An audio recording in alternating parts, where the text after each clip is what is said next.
अस्सलाम वालेकुम। मैं हूं आपका दोस्त, आपका होस्ट सरदार अली हैदरी।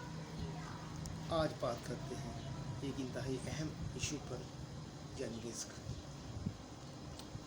बहुत से लोग रिस्क के हवाले से बहुत परेशान हैं।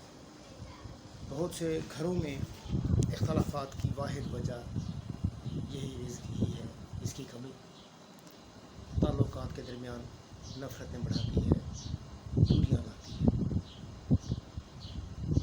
कहते हैं वक्त से पहले और नसीब से ज़्यादा किसी को नहीं मिलता, लेकिन हम उस तवक्कल के हामिल नहीं हैं। हम कराहत की दौलत को अपने हाथों से गंवा बैठते हैं, तो फिर ख़ुद भी परेशान होते हैं, दूसरों को भी परेशान करते हैं। जबकि रिस्क के हवाले से मैं आपको सिर्फ़ एक ही बात बताऊंगा, और वो है कुरान मजीद में अल्लाह ताला का एक फ़र्श इरशाद, जो मोमिनीन के लिए बड़ी तशफ़ी का बायस है।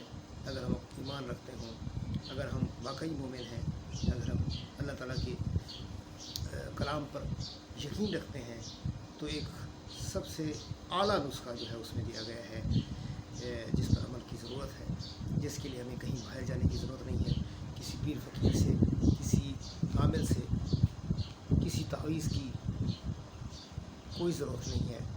अल्लाह ताला इरशाद फरमाता है कि अगर तुम शुक्र करोगे तो मैं नेमतें बढ़ा दूँगा। हम शुक्र नहीं करते, शिकवा करते हैं, वावेला करते हैं, ढंढोरा पीटते हैं अपनी महरूमियों पर। अगर हम शुक्र करना सीख लें तो रिस्क में फरावानी होगी, और फिर रिस्क अगर मिल जाता है हमें, तो उसको फिर हक़ ये है कि हम उसे जायज़ कामों में इस्तेमाल करें।